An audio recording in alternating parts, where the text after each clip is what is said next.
I'm joined now by Jonathan Offei-Ansah, and he is a veteran journalist and a publisher of Africa Briefing. He talks to us from the UK this evening. Jonathan, good evening to you. Thank you very much for your time.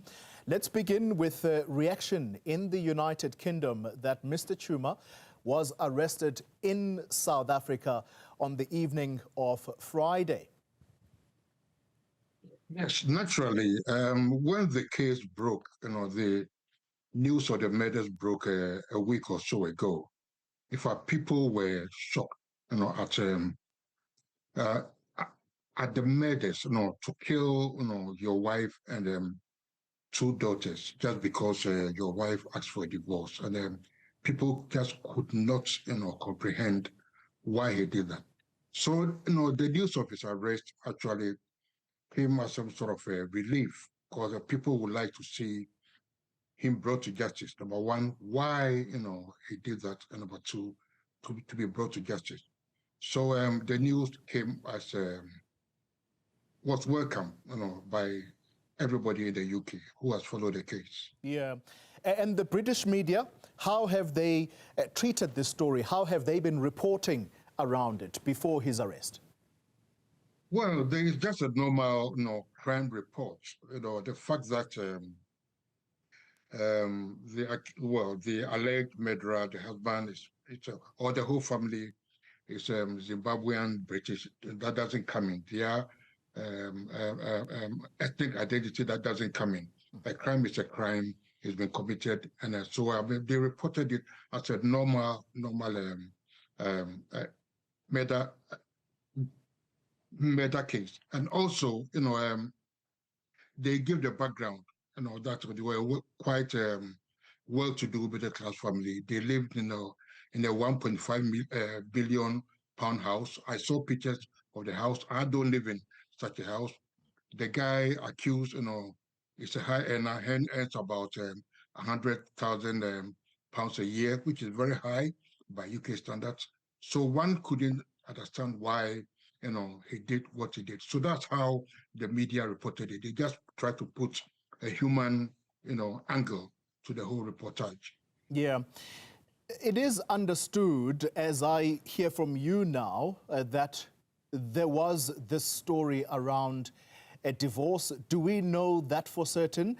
Because that information has not come out of court at this side. What do we know to be the actual story behind the murders? And it is still allegations. I think we need to stress that, Jonathan, that it's allegations up until there is a conviction here. Yeah. Okay.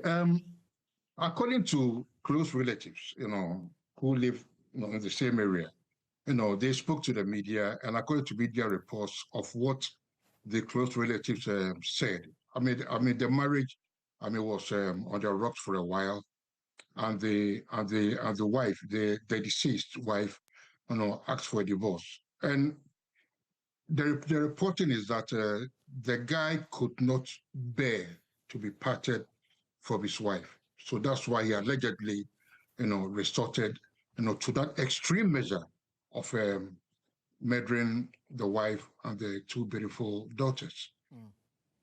And you talk about the two beautiful daughters. I have been doing some reading of the British press. They've even visited the school where the young children were going, and they've been described as very lovely children. Yes, at times like this, that they say, speak no evil of the dead. So, their good sides will be rather accentuated, in the event of their tragic demise. The family has been talking, particularly before the fugitive was eventually arrested in South Africa. Now that the story has broken that he fled to South Africa, even though there was still a bit of confusion about whether he would have gone to his home country, Zimbabwe. But the news that he has been arrested, I would imagine that people want him back in the UK to face justice. Yes, in fact, I was actually surprised to read that he had been arrested in South Africa instead of his home country, Zimbabwe. I mean, I was discussing this with my wife, and my wife said, "Look, the wife was Zimbabwean, so she must have relatives over there in Zimbabwe. So what would be the reaction if they found him in Zimbabwe?" And lo and behold, the guy was arrested in South Africa. So I wonder why, or some people wonder why he did not flee to his home country, but rather went to South Africa.